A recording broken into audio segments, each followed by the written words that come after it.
we're going to build on what we've learned in previous sections and kind of put things together. So here in number 1 you're asked to find the area of the composite figure, and you should be able to see that there are two shapes here. There's one shape that is right here, which is a half circle or a semicircle, and in order to find the area of that you just use the formula pi r squared, except that's the whole circle, so we've got to divide that by 2, right? And they told us that we need to use pi equals 3.14, so that would be 3.14. That's a bit messy, let's try that again. That's 3.14 for pi times radius squared. Well, be careful because that is not the radius, is it? The radius is half of that. So that would be the radius, so that's 10 millimeters squared divided by 2. And let's put that in our calculators. So for this area right here, I'm getting 157 millimeters squared. Now let's work on the shape below it, which looks suspiciously to me like a parallelogram. So let's just write our parallelogram formula, which is, let's see if you remember it, base 1 plus base 2 times height divided by 2. So the base 1, let's call this the base 1 down here, that's 32, plus base 2 is up here, that's the 20, times by height, which is 14, divided by 2. And again, let's put that in our calculators. That gives us 364 millimeters squared. So in order to get the sum of both of those shapes, we just add them together, and that gives us 521 millimeters squared. Not too bad at all. Okay, this next one, number 2, looks a little bit meaner, so let's just zoom in a little bit and see what we can use here. The pi, that's not going to help us because this isn't a circle. So let's see two shapes that we know here. Well, I want to focus on this shape right here. Do you remember what that shape is?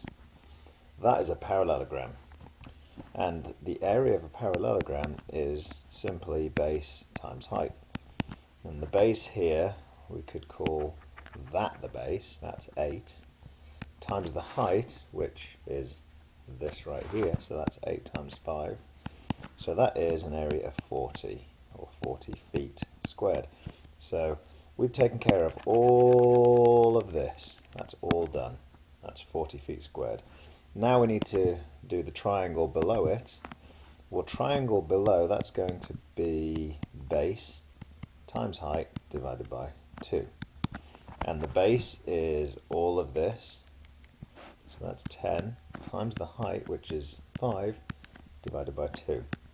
And I don't even need a calculator for that. That's going to give me 25 feet squared. So to get this whole composite figure, all the red and all the blue, we just add our 40 and we add our 25, and that's going to give us 65 feet squared. Let's look at number 3 now.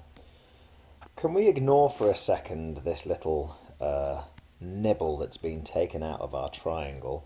We're going to deal with that in a second, but I want to first start by saying, alright, let's just pretend we're finding the area of this whole triangle here.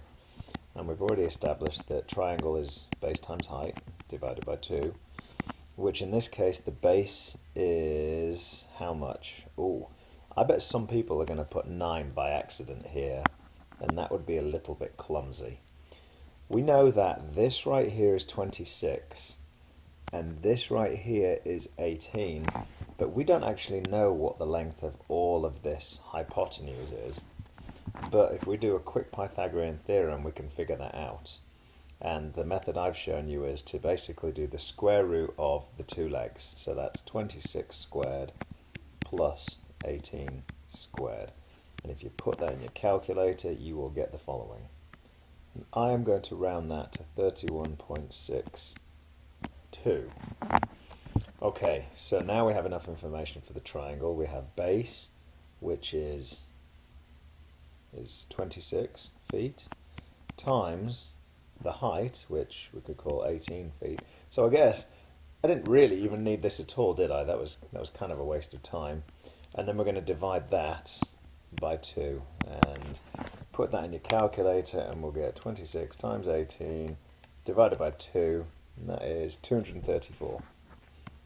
Okay, so that's the whole triangle. All right, and I'm sorry that I distracted you with this useless information right here. But now we need to take away this bite. This is like a little shark bite right here. How do we find that area? Well, it is half a circle, and half a circle, we've got a formula for a full circle, haven't we? The full circle is area equals pi times radius squared, but we only want half of that, so let's divide it by 2. And pi, in this instance, did they give us any? Yeah, they've asked us to use 3.14, so let's put 3.14 for pi times the radius. I wonder if you're thinking that the radius is 9. Just be careful, because this whole diameter is 9. The radius is half of that, so it's going to be times 4.5 squared divided by 2. Let's go ahead and put that in the calculator. 3.14 times 4.5 squared, and then divide that by 2, and I get 31.79. 31.79. Again, I'm rounding a little bit.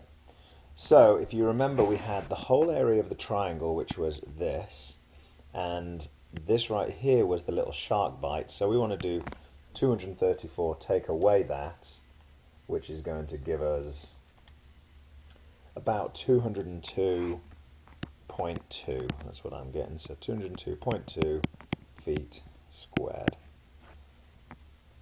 This question asks us for the area inside the circle, but outside the trapezoid. So the area we're talking about is all of this, all of this, all of this, and all of this. And I'm sure you can imagine that doing that piece by piece would be a really difficult problem, and it really is. But the way we're going to attack it is, we're going to say, let's start by finding the area of the circle. So the area of the circle, well, the formula for a circle is pi r squared, and we've been told to use 3.14 for pi, times radius squared. Well, what's the radius here?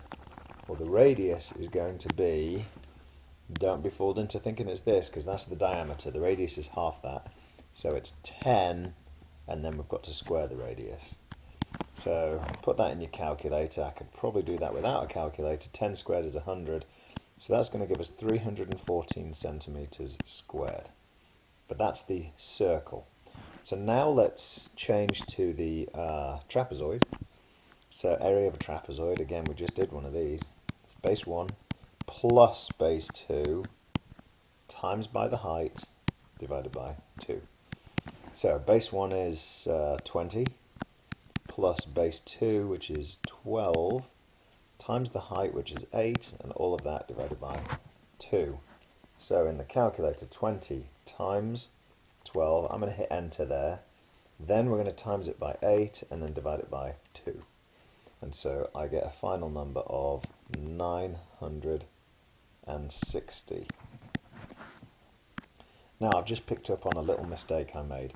When I put this in my calculator, I accidentally, see this plus sign right here? I accidentally changed that to a multiply, which is actually a common mistake for you guys. So just be really careful that you plug this in correctly. And when you do that, you don't get 960. You actually get 128 centimeters squared. So we've got the whole circle, which is this, and we've got the trapezoid, which is this. Again, we just subtract the 2. So now it's 314, take away 128. And that gives us 186 centimeters squared. So 2 more questions here, and they look very complicated indeed. Let's look at this first one. What an odd shape to find the area of. You're going to think this is very unmathematical how I do this, but just watch carefully. I'm going to... that wasn't a very good line. I want to just make the grid here so that you can see exactly what's going on here. So I'm just completing that grid and going across here and going across here. Okay, I'm going to pick this off a couple at a time. So would you agree that this right here is 1 square unit. That's 1, right? That one's also a square unit. That's another one. Now we're kind of playing a guessing game. And see if you agree with me. That one, that's just about a full square unit. And this one here, that's just about a full square unit. Now I'm going to say, well, if you added these two together, that would make about a full unit. These two here, that's like 2 halves, so that's another one. And I'm going to say this and this is another one. And then this one's probably right here. This is probably just a half. So it's a bit of a guessing game, but you can see 1, 2, 3, 4, 5, 6, 7. I'm going to say that that's about 7.5 feet squared. So it really is a guessing game. Now let's look at this one over here. This one you can actually be a little bit more accurate on, and the drawing is actually a little bit off. I think what they meant to do was something like that. Okay. Now here we can be more precise, because if you look, we have right here, we have a rectangle, right? And that's a rectangle that we can see is 2 units tall by 3 units wide. So this rectangle in here, that's just 2 times 3, isn't it? So that's 6 units. Now, what's this shape down here? Well, this shape down here is a parallelogram, isn't it? And the area for a parallelogram is base times height. And it's 1 tall, see that? It's 1 tall. And the base is 1, 2, 3. So it's 1 by 3, which equals 3 units. So we're going to add the 6 on the top, 3 on the bottom, and the total answer is 9 units squared, or 9 feet squared in this case.